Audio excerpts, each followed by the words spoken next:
এখন সময়টা খুব একটা কারোরই ভালো যাচ্ছে না, মুখে মুখে কোনো ভালো খবরাখবরও পাচ্ছি না। আর স্বাভাবিক অর্থেই তাই মনটাও খুব একটা ভালো আজকাল আর থাকে। যদিও বাগানের এই সুন্দরীরা আপ্রাণ চেষ্টা করে চলে তাদের বর্ণে গন্ধে আমাদেরকে খুশি করা। সুপ্রভাত বন্ধুরা, অপরাহ্নের সূর্যোদয় সকলকে স্বাগত। আর যেহেতু মনটা একদমই ভালো নেই, তাই সকালবেলা উঠেই বেশ কিছুটা বেলি ফুল একটু তুলে নিয়ে এসে আমি এটাই করি জানো তো, ওর যা গন্ধটা থাকে আর বেলি ফুলের যে শোভাটা, সেইটা আমি যখন ধরো বাড়িতে কাজকর্ম করতে করতে রান্না বান্না করতে করতে এদিক ওদিক ঘুরি, তখনই ওই ফুলের ওই শোভা আর তার গন্ধ এত বেশি পরিমাণে মুগ্ধ করে যে কি বলবো। অনেকটা স্ট্রেস রিলিফ হয় জানো তো। তোমরাও যদি এটা সম্ভব হয় করো কখনো মন খারাপ হলে আর কি। দেখবে অনেক সময় বাগানের ফুল নাই বা থাকুক, বাজারে ফুল কিনে নিয়ে এসেও তোমরা কিন্তু এই জিনিসটা করতে পারো। আজ প্রচুর গোলাপি জবা ফুটেছিল, তাই দিয়ে মা লক্ষ্মীর এই ছবিতে আমি একটা মালা গেঁথে দিলাম।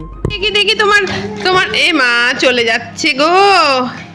দেখি তোমার দেখি দেখি দেখি কি সুন্দর বল। বাহ, কুশান টুশান সব বার করে দিয়েছিস।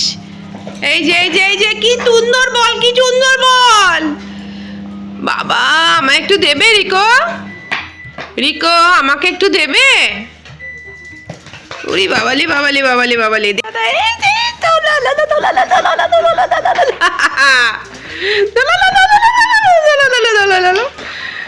কি সুন্দর রিকো তো না।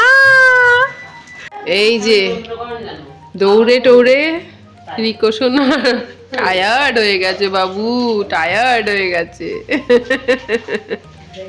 মন খারাপ কাটানোর টনিক হচ্ছে আমার এই রিকো সোনা। এর ভাইব্রেশনটা সত্যি খুব পজিটিভ গো। আজ রান্না হয়েছে ভেন্ডি সেদ্ধ, ট্যাংরা মাছ, আলু দিয়ে বেগুন দিয়ে একটা ঝোল মতো, মুসুরির ডাল আর কুমড়ো শাকের একটা চচ্চড়ি। এই হলো আজকের দুপুরের রান্না। খাওয়া দাওয়ার খুব ইচ্ছা নেই, কিন্তু ওই করতে তো হবেই সবার জন্য।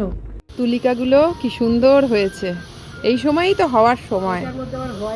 এইগুলোই ভরিয়ে দিতে বলবো জানো তো টবে টবে। পর্তুলিকা আমার ভীষণ প্রিয়। আর এইটাকে দেখো কি দারুণ। আজ অনেক দিন পর এই সামনের বাগানটায় এসেছি। ইচ্ছাই করে না রিকোকে নিয়ে সারাদিন এত এদিক ওদিক দৌড়াদৌড়ি ঝাপাঝাপি হয় না, যে সামনের বাগানটায় আমার আশাই হয় না। আজকে এলাম, একটু তার কারণও আছে। মনটা খুশি করার জন্য রসদ আনতে এসেছি, বুঝেছো তো।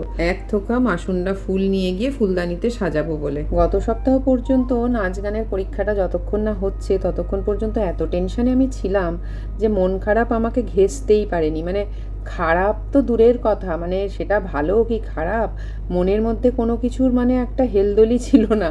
তখন খালি ছিল মাথা ভরে শুধু সিলেবাস শেষ করতে হবে, সিলেবাস শেষ করতে হবে, নিজের ফিটনেস রাখতে হবে, নাচের স্টেপিং মনে রাখতে হবে, মুখস্থ রাখতে হবে, গান মুখস্থ রাখতে হবে, তালে গাইতে হবে, এইসব। ওটা যেন একটা ফ্লোতে চলছিল। পরীক্ষা মিটে যাওয়ার পর আবার যেন শরীর মন কেমন একটা কুড়ে টাইপের হয়ে গেছে। কিন্তু কি বলো তো, কুড়ে হয়ে যাক শরীর মন, ক্লান্ত থাকুক, যাই হোক না কেন, সংসার তো তোমাকে সেই সময় বা সুযোগ বা তার জন্য কোনো কিছু কম্প্রোমাইজ তো করবে না, সব কিছু টাইমে টাইমে চাইবেও। তো কি আর করা যাবে, এইভাবে কিন্তু আমি নিজেকে, নিজের শরীর মনকে এনার্জাইজ করার চেষ্টা করছি। দূর বাবা, এই আবার কাঁপছে কেন ক্যামেরাটা। তো যাই হোক, আজকে সন্ধেবেলা প্রচুর বৃষ্টি হয়েছে। এবার ছেলেদের আবদার হচ্ছে বৃষ্টির ওয়েদারে চিকেন তন্দুরি বানিয়ে দাও। ফ্রিজে কিছুটা চিকেন লেগ পিস ছিল, তো সেটাকে তাড়াতাড়ি করে একটুখানি ভিনিগার আর লবণের মধ্যে একটু ম্যারিনেট করে, বেশিক্ষণের জন্য সময় পেলামও না। ম্যারিনেশনটা অনেকক্ষণ ধরে করলে চিকেনটা বেশ সফট হয়। তো যাই হোক, এটাও ভালোই হয়েছিল, খারাপ হয়নি। তো ভিনিগার আর লবণে আর কি ম্যারিনেট করে রেখে ভিনিগারের জলটাকে ভালো করে ধুয়ে বার করে নিয়ে তারপরে আমি চিকেন তন্দুরির মশলাটা দিয়ে দিয়েছি আর একটু রসুন বাটা। আর আমি কিন্তু সেরকম কিছুই দিই না, কিন্তু এত সুন্দর খেতে হয় কে জানে কেন।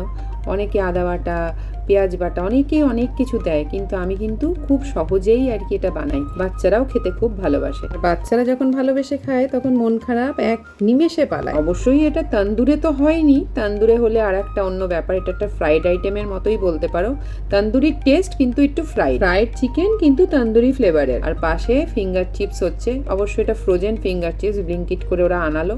বললো মা একটু ফিঙ্গার চিপসও করে দাও। বৃষ্টির ওয়েদারের সাথে ভাজাভুজির একটা গভীর সংযোগ আছে, কে জানে কেন আমাদের শরীর যেন মন যেন সারাক্ষণ ভাজাভুজি করে। কার এরকম কাদের কাদের হয় একটু জানিও। তো আমরা তো ছোটবেলা চপ খেতাম, আলুর চপ, বেগুনি, কিন্তু আজকালকার বাচ্চারা তো সেটা খাবে না। তাদের তো শুধু চিকেন, মানে জীবনটাই চিকেনময় আর কি।